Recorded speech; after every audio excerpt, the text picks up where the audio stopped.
আপনার জামায়াতে ইসলামীর ক্ষেত্রে যে যেমন ধরেন আগামী নির্বাচনে আপনি বলছেন ইসলামী রাষ্ট্র কায়েমে সবাইকে ঐক্যবদ্ধ হতে হবে, ইসলামী রাষ্ট্র।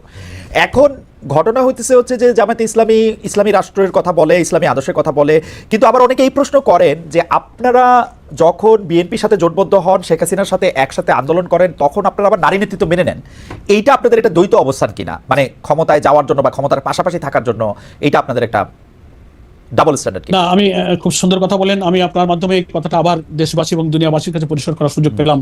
নারী নেতৃত্ব মেনে নেন, আক্ষরিক অর্থে এই কথাটা আমাদের ক্ষেত্রে প্রযোজ্য নয়। কারণ নারী নেতৃত্ব মানে কি, জামাত ইসলামের আমির তো কোনো নারী না, আমাদের আমির একজন পুরুষ।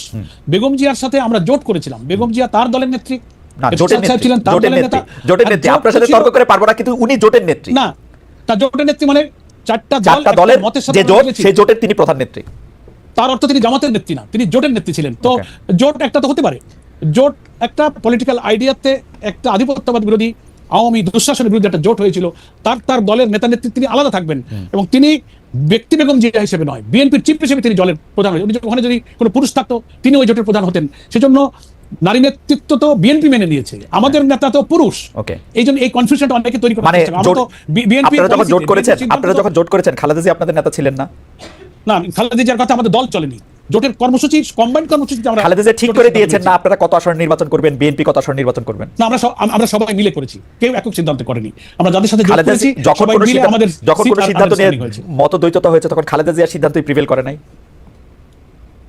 4টে দল বা 8টা দল বা 20টা দলেরও জোট ছিল, দলের মধ্যে মত বিনিময় হয়েছে, আলোচনা হয়েছে, দলের মধ্যে যখন অধিকাংশের মত, মেজরিটি যখন মত দিয়েছে সবাই সেটা মেনে নিয়েছে। একটা সিদ্ধান্ত নেওয়ার পলিসি তো থাকে, হয় অধিকাংশের ভিত্তিতে, নাইলে সর্বসম্মত। তা নাহলে তো কোনো জোট অ্যালায়েন্স হয় না। তার অর্থ এই না যে আমরা আরেকজনের লিডারশিপ মেনে নিয়েছি। জোট এক জিনিস আর দল আরেক জিনিস। আমাদের দলের নেতা কিন্তু পুরুষ। জামাতে ইসলামীর আমিরে জামায়াত এবং সেক্রেটারি জেনারেল তারা দুইজন বেগম খালেদা জিয়ার প্রধানমন্ত্রীত্বে, মন্ত্রিসভায় সভাপতিত্বে বসেছেন না? সেটা সরকার, সেটা কোনো দল নয়, গভর্নমেন্ট। একটা রাষ্ট্র পরিচালনা মেজরিটি পেয়েছে, সরকারের কিছু বলার নেই। আমরা তো সরকারের আনুগত্য করছি, ওই সরকারের অধীনে বসবাস করেছি, ওই সরকারের অধীনে আমাদের লোকেরা চাকরি করেছে, বেতন নিয়েছে। এটা গভর্নমেন্টের আনুগত্য এক জিনিস, আর দলের আনুগত্য রাষ্ট্র পরিচালনায় যদি একজন নারী থাকেন, তিনি যদি থাকতে পারেন, তাহলে সেটা নিয়ে জামাতের কোনো ভিন্ন অবস্থান নাই।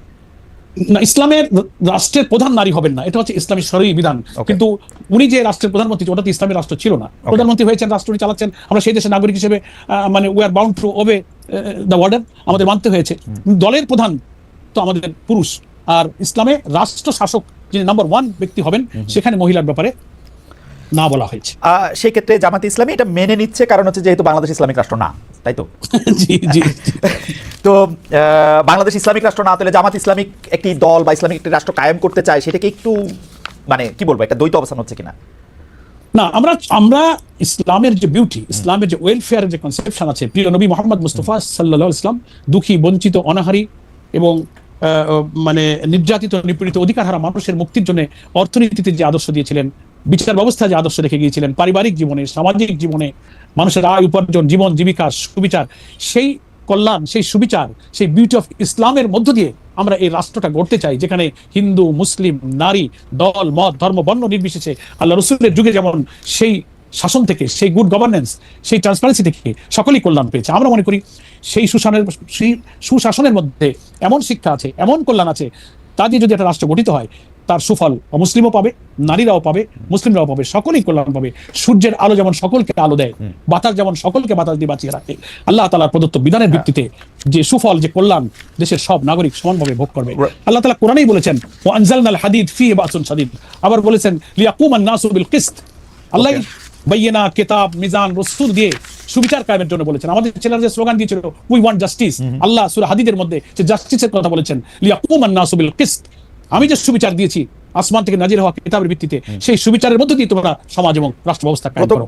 জামাত ইসলামী সেই সমাজ কায়েম করতে চায়। আশা করি এতে সব ধর্ম বর্ণ নির্বিশেষে সকলের কল্যাণ হবে। আপনি মনে করেন কিনা যে 1971 সালের যে 10ই এপ্রিল যে মুজিবনগর ঘোষণার কথা আপনি বলছিলেন, যেখানে আসলে বৈদ্যনাথ তকলা থেকে বা মুজিবনগর থেকে যে ঘোষণা এসেছিল, স্বাধীনতার ঘোষণা 1971 সালে, যেখানে সাম্য, মানবিক মর্যাদা এবং সামাজিক ন্যায় বিচারের কথা বলা হয়েছিল, যে সাম্য, মানবিক মর্যাদা এবং সামাজিক ন্যায় বিচারের একটাই মানে আমার কাছে, যে ধর্ম, বর্ণ, লিঙ্গ নির্বিশেষে সবার অধিকার এই রাষ্ট্রে সমান থাকবে। কিন্তু আপনি যে রাষ্ট্রের কথা বলছেন, সেই রাষ্ট্রের ক্ষেত্রে কি সবার অধিকার সমান থাকা সম্ভব? সমান আর সুবিচার, মানে আপনার একটা উদাহরণ আমরা তো দিতে হয়, আমরা তো আপনি সাম্যের বুঝবেন, কথা আপনি বুঝবেন। আমরা তো সাম্যের কথা সাম্য। শুনলাম। সাম্য না, সবার ক্ষেত্রে কি সমান হবে? সাম্য সাম্য মানে সমতা, আমি যা বুঝি সাম্য- আর কি, যতটুকু বাংলা বুঝি। না, সাম্যের অর্থ তো আপনি বুঝবেন, আপনি সাংবাদিক, আপনি একজন ম্যাজিস্ট্রেসি জুডিশিয়ারি লোক। সাম্য হচ্ছে যার যেটা প্রয়োজন সেই অধিকারের ততটুকু পাওয়ার অধিকার, প্রয়োজন কে ঠিক সেটাই হচ্ছে করে সমান। দিবে? এই প্রয়োজন আমি কে ঠিক করে দিবে, যার স্যার? যেটুকু প্রাপ্য তাকে সেটুকু বুঝে দাও। এই প্রাপ্যটা কে ঠিক করে দিবে? আমার ঘরে যে মানে কে ঠিক করে দিবে এটাই প্রাপ্য? মানে আমার ঘরে যে কাজ করে আমি তার প্রাপ্য ঠিক করে দিব না সে ঠিক করবে? মানে কি এটা ঠিক হবে কেমনে? না, রাষ্ট্রের সাম্যের ক্ষেত্রে রাষ্ট্রকে ঠিক করতে হবে যে একজন শ্রমিকের কত কি প্রয়োজন, একটা মালিকের কি প্রয়োজন, একজন মজুরের কি প্রয়োজন, একটা ছাত্রের কি প্রয়োজন, একটা কৃষকের কি প্রয়োজন। রাষ্ট্রে ইসলামের যে কল্যাণ রাষ্ট্রের ধারণা দেওয়া হয়েছে, বলা হয়েছে যে প্রত্যেকটি নাগরিকের ভরণ পোষণ, শিক্ষা, চিকিৎসা, বাসস্থানের নিশ্চয়তা রাষ্ট্রকে করতে হবে। যদি তা দিতে না পারো, তাকে কাজ দিতে না পারো, তাহলে তাকে বেকার ভাতা দিতে হবে। কোনো মানুষ যেন বেকার না থাকে। ইসলামিক কল্যাণ রাষ্ট্রের ধারণা এরকম যে তিনি যখন লেখাপড়া করবেন, টেকনিক্যাল এডুকেশন, এটা সবার জন্য যে ঠিক। এডুকেশন হোক, এটা পুরুষ নারী মুসলমান অমুসলিম সবার জন্য একই রকম, সবার জন্য। জি, এটাই হচ্ছে সাম্য। এখন আমি 1 পোয়া চাউলের খানা খাইতে পারি, আরেকজন তা পারে না, আধা পোয়া পারে, তার অর্থ এই না যে তাকেও 1 পোয়া দিতে হবে, তাহলে তো তার শরীর খারাপ হয়ে যাবে। যে যা দরকার তাকে ততটুকু দেওয়াটাকে বলা হয়েছে ইকুইটি বা সাম্য। তার অর্থ এই না যে সব সমান করে দাও। ওকে, যার যতটুকু দরকার।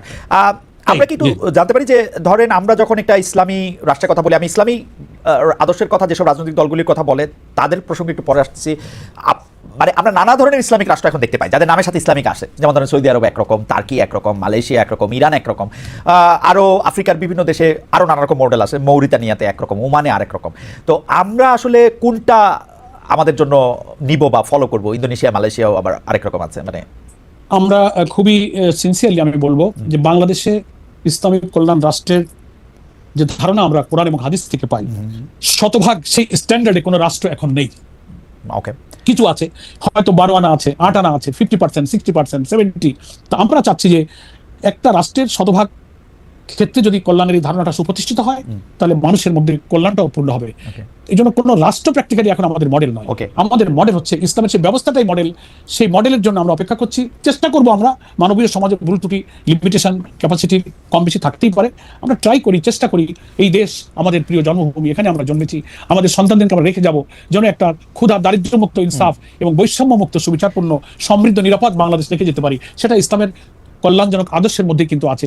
আমরা একদিনে পারবো না, আমার সন্তানরা পারবে। কিন্তু কোনো মডেলের কথা যদি আমরা না ভাবি, তাহলে যেটা হয় যে আমরা আসলে বাংলাদেশে ইসলামিক আদর্শের কথা বলে এমন অনেকগুলি রাজনৈতিক দল আছে। এছাড়াও রাজনীতির বাইরেও অনেক আলেম ওলামা, বুজুর্গ ব্যক্তিগণ আছেন যারা তাদের মতো করে ইসলামে কোনটা ইসলামিক কল্যাণ রাষ্ট্র তার একটা মডেল বা একটা সামনে দেন, এবং তারা আবার অনেক সময় পরস্পর বিরোধীও একটা অবস্থান নেন, সাংঘাতিকভাবে কাফির বলেন, অমুসলিমদের থেকে খারাপ বলেন, মানে অনেক কিছু বলেন। এইটার মধ্যে থেকে কিভাবে মানে একটা সমন্বয় সাধন করা সম্ভব? বিশেষ করে জামাত ইসলামীকে আমরা জাস্ট, আমাকে একটা সেকেন্ড একটু বলতে দেন। আমরা দেখেছি যে হেফাজতে ইসলামীর ওই ঘটনার পরে আমরা এটা দেখেছি যে হেফাজতে ইসলামীর উপর সেই রকম নিপীড়ন নির্যাতন চালানোর পরেও যে হেফাজতে ইসলামী, ওই সময়কার হেফাজতে ইসলামী শেখ হাসিনার কথা শুনে তাকে কওমি জননী উপহার দিয়ে তার থেকে জমি নিয়ে, এটা একটা বড় কারণ ছিল হেফাজতে ইসলামীর সেই সময় নেতৃবৃন্দ জামাতে ইসলামীকে অপছন্দ করতেন। সেই কার্ডটা সে সময় খেলা হয়েছে। তো এই কার্ড খেলার মধ্যে থাকলে তো আমরা আসলে ইসলামিক রাষ্ট্রের মধ্যে থেকে কেমনে যেতে পারবো? মানে আপনি ঠিকই বলেছেন। এটা একটা দুঃখজনক। আমি বলবো যে ইসলামিক কল্যাণ রাষ্ট্রের পথে আমাদের যাদের অভিযাত্রা, এ পথে এগিয়ে যাওয়ার পথে এটা একটা নিশ্চয়ই অন্তরায়।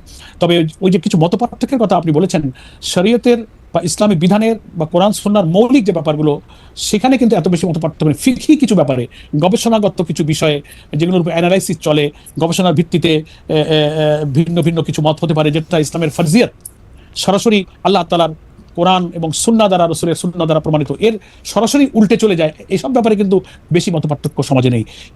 কিছু গবেষণাগত দিক থেকে, ইস্তেহাদি দিক থেকে, ফিকহি ব্যাপারে কিছু কিছু ইখতিলাফ বা মতপার্থক্য আছে। এটা কমিয়ে আনবার জন্য চেষ্টা করা হচ্ছে। খোলাফায়ে রাশিদিনের পর সব যুগেই কম বেশি কিছু কিছু মতপার্থক্য কিন্তু ছিল। একেবারে সবটাই যে একেবারে এক হয়ে যাবে এমনটা নাও হতে পারে। তবে উম্মার চেষ্টা করা উচিত যতটা মতপার্থক্য কমিয়ে এনে দুনিয়ার এই সংক্ষিপ্ত জীবনে আমরা আল্লাহ তাআলার বিধানটার আনুগত্য করতে পারি, দ্যাট উইল বি বেটার। এই চেষ্টাই আমরা করে যাচ্ছি খালিদ ভাই।